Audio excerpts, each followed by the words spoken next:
আজি মই কিহৰ কাৰণে আহিবলগীয়া হৈ গ'ল যে পোনপ্ৰথমতে মই 2024 মই সভাপতি ডিষ্ট্ৰিক্টৰ পৰা অৰ্ডাৰ দিছে।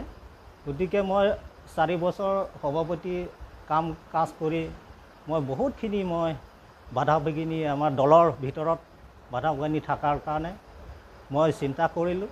এই চিন্তাধাৰা মই সেইকাৰণে কংগ্ৰেছৰ পৰা মই ত্যাগ কৰি আহিলোঁ। গতিকে যোৱা ৰাতি আমি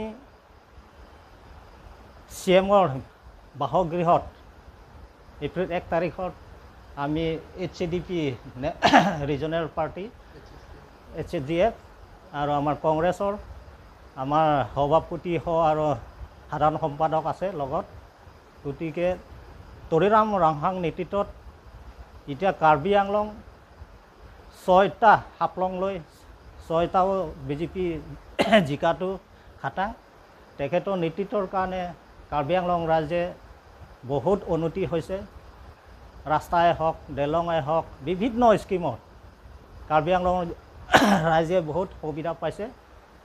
80% ডেভেলপমেণ্ট আমাৰ কাৰ্বি আংলং ৰাইজে পাইছে। গতিকে এবাৰ BJP নিশ্চিন্তকৈ 6টাও জিকিব। এবাৰ কংগ্ৰেছৰ এটা জাগাতো জিকিব নোৱাৰে। মই খাটাং মই সভাপতি হিচাপে মই খাটাং কৰি দিলোঁ। গতিকে এবাৰ মই যি BJP যিটো নীতি আদৰ্শ আদেশমতে মই পালন কৰিম। তাৰপিছত মই কেম্পিয়ানৰো মই কষ্ট কৰিম।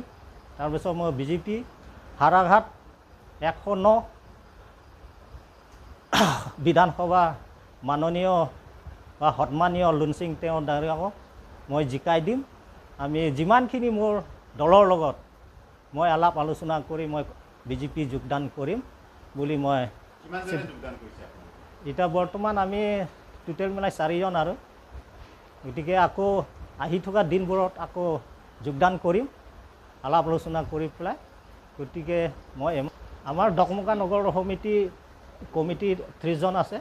এই 30জনো আমি BJP যোগদান কৰাবলৈ মই চেষ্টা কৰিম।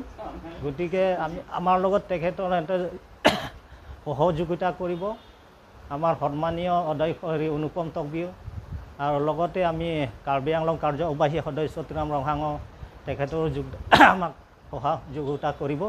গতিকে আমি এইবাৰ বিধানসভা হাৰাঘাট বিধানসভাও লুনচিং তেৰণে খাটাং জিকিব।